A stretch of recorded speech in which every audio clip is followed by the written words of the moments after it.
Este é precisamente o risco ao qual o homem moderno está exposto. Ele pode acordar um dia e perceber que perdeu metade de sua vida. Os psicofármacos se tornaram uma das formas mais comuns de tratamento para transtornos de ansiedade e depressão. No entanto, esses medicamentos não são muito eficazes em curar as pessoas e muitas vezes se tornam apenas muletas para os coxos psicológicos ao longo da vida. Felizmente, existem formas alternativas de tratar a ansiedade e a depressão.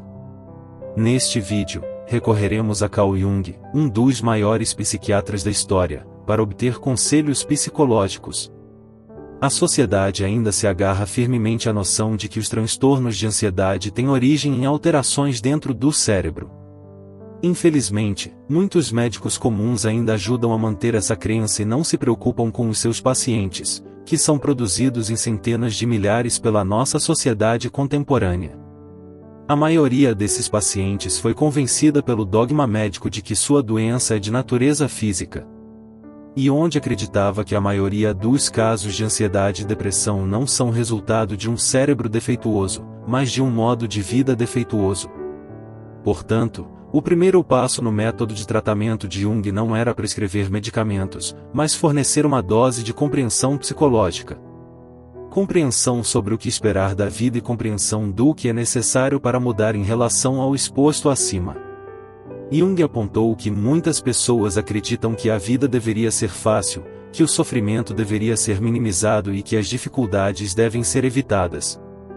No entanto, Jung foi franco com seus pacientes, dizendo-lhes que a vida não é fácil, que conforto e paz não são nosso estado natural, ou como ele escreveu, em última análise, é altamente improvável que exista alguma terapia que se livre de todas as dificuldades. O ser humano precisa de dificuldades, elas são necessárias para a saúde. Aceitar que as dificuldades são inevitáveis e que nada valioso é alcançado facilmente nos coloca em terreno firme da realidade, a partir do qual podemos mudar, porque quando aceitamos que a vida é difícil, também percebemos que só através de um caráter fortalecido temos alguma chance de viver uma vida boa.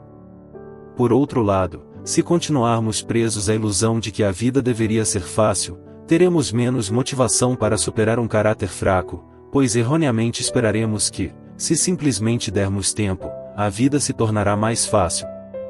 E onde escreveu que a vida é um campo de batalha, sempre foi e sempre será, e se não fosse assim, a existência chegaria ao fim.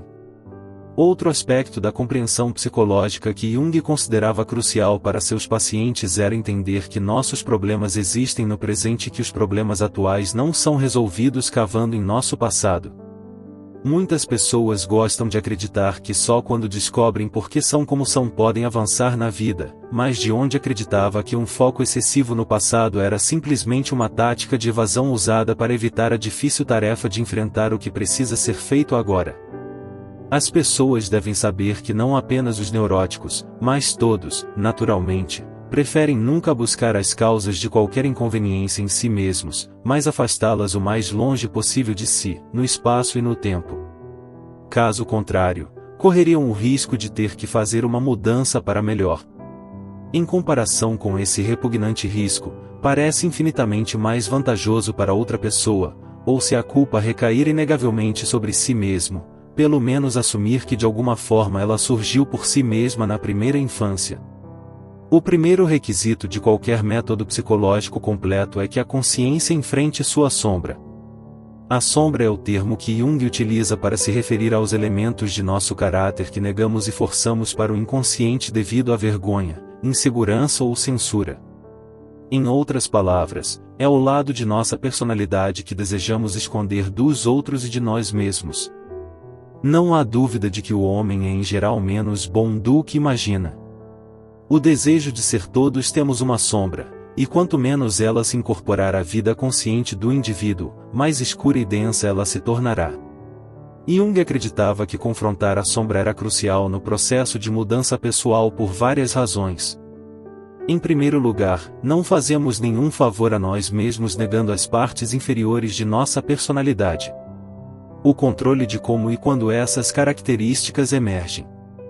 Por outro lado, se reconhecermos uma falha de caráter, podemos aprender a controlar sua expressão e assim minimizar o dano que ela causa em nossas vidas. Como Jung explica, qualquer coisa consciente pode ser corrigida, mas qualquer coisa que escape ao inconsciente está além do alcance da correção e, com seu crescimento não perturbado, está sujeita a uma degeneração crescente. Felizmente, a natureza garante que os conteúdos inconscientes acabem por emergir na consciência, mais cedo ou mais tarde, e criarão a confusão necessária. No entanto, a sombra não é composta apenas de possibilidades. Alguns elementos dela são forças que reprimimos em nossa juventude porque nossos companheiros, membros da família ou a sociedade em geral nos deram a falsa impressão de que essas características seriam más. Mas algumas pessoas, por exemplo, reprimem a capacidade de expressar a raiva ou a habilidade de se defender. Outro benefício de trazer a sombra à luz da consciência é que ganhamos acesso a traços de caráter que promovem a vida. Ou, como Jung escreve, a sombra é simplesmente algo inferior, primitivo, mal adaptado e desajeitado, não totalmente mal. Ela contém até mesmo qualidades que de alguma forma vitalizariam e embelezariam a existência humana. Mas a convenção é tomar consciência da sombra, é observar as fraquezas, defeitos e inseguranças das pessoas próximas a nós.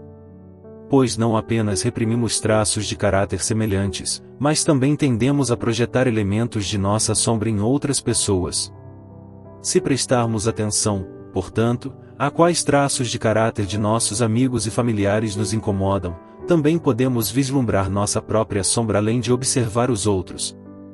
Outra forma de trazer a sombra à luz da consciência é refletir sobre os motivos de nossas ações, especialmente as ações das quais nos envergonhamos, e estar abertos à autocrítica quando necessário. Pois, como Jung aponta, muitas vezes a única coisa que nos impede de ver nossa sombra é a capacidade de sermos honestos conosco mesmos. Junto com o aumento da consciência da sombra, outro aspecto fundamental do método de tratamento de Jung era ajudar seus pacientes a encontrar um sentido para suas vidas. Jung acreditava que quando alguém está preso em uma profunda depressão ou consumido por um transtorno de ansiedade, encontrar um papel como atores no drama divino da vida é essencial. Como foi dito, com isso, podemos recorrer a um encontro que Jung teve com o chefe de uma tribo dos Pueblos na primeira metade do século XX. Jung estava discutindo com esse homem as tradições de sua tribo quando o chefe fez o seguinte comentário: "E sim, somos uma tribo pequena e esses americanos querem interferir em nossa religião. Eles não deveriam fazer isso, porque somos filhos do Pai Sol." Ele apontou para o Sol e continuou: "Este é o nosso Pai. Devemos ajudá-lo diariamente a se elevar acima do horizonte, e atravessar o céu. E não fazemos isso apenas por nós mesmos, fazemos isso pela América, fazemos isso pelo mundo todo."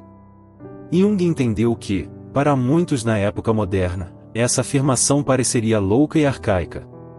No entanto, como ele aponta, os membros dessa tribo não sofriam como nós sofremos. Eles não eram infectados por neuroses, transtornos de ansiedade ou depressão.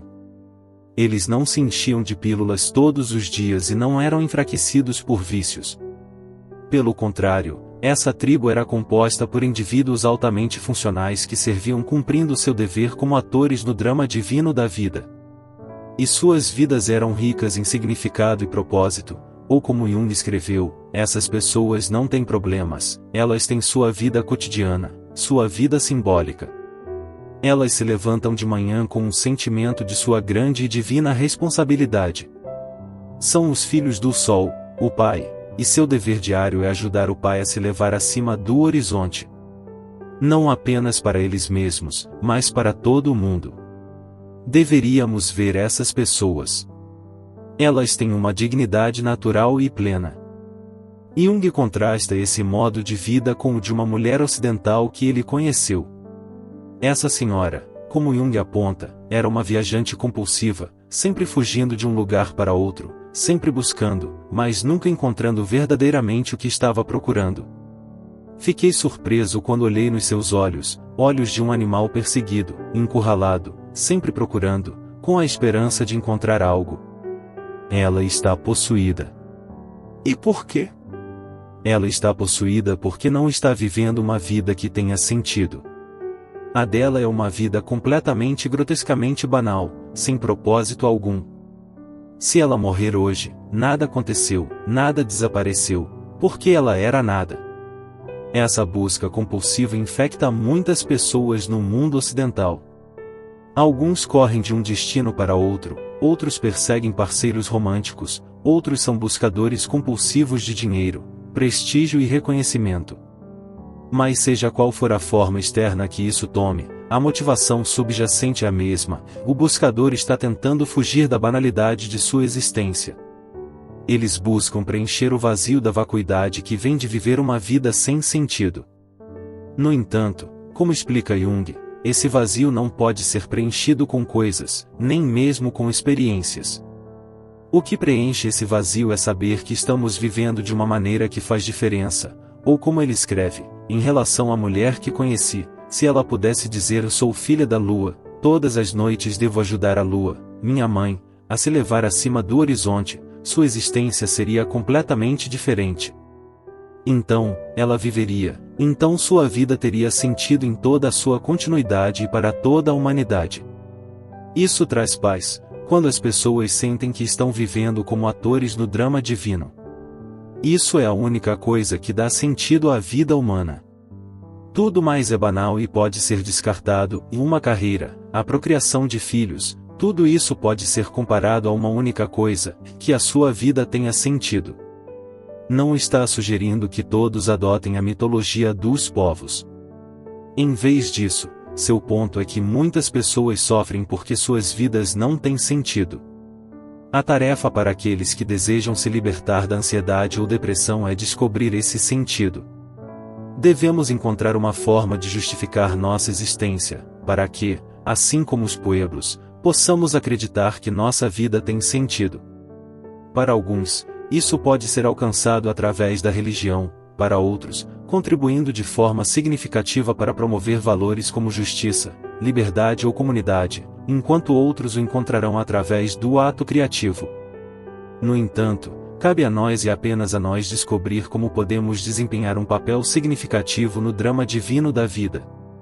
Para os poucos que alcançam essa tarefa, uma vida plena definirá seu futuro.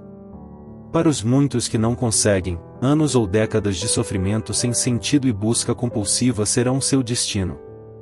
Como Jung escreveu, só me preocupo com o cumprimento daquilo que está em cada indivíduo. Esse é todo o problema. Esse é o problema do verdadeiro povo hoje. Faço tudo o que é necessário para que meu pai possa se elevar acima do horizonte. Obrigado por chegar ao final. Espero que este texto tenha sido útil e tenha feito você refletir sobre sua própria jornada. Parabéns se você ficou até aqui, você realmente quer se desenvolver e aprender com os melhores ensinamentos filosóficos. Sempre trabalhamos para trazer o mais alto nível de qualidade e conteúdo para nossos inscritos. Caso deseje, compartilhe com seus amigos este vídeo, e deixe um comentário sobre quais temas gostaria de aprender. Farei o possível para encontrar uma resposta para você. Nos vemos nos próximos vídeos.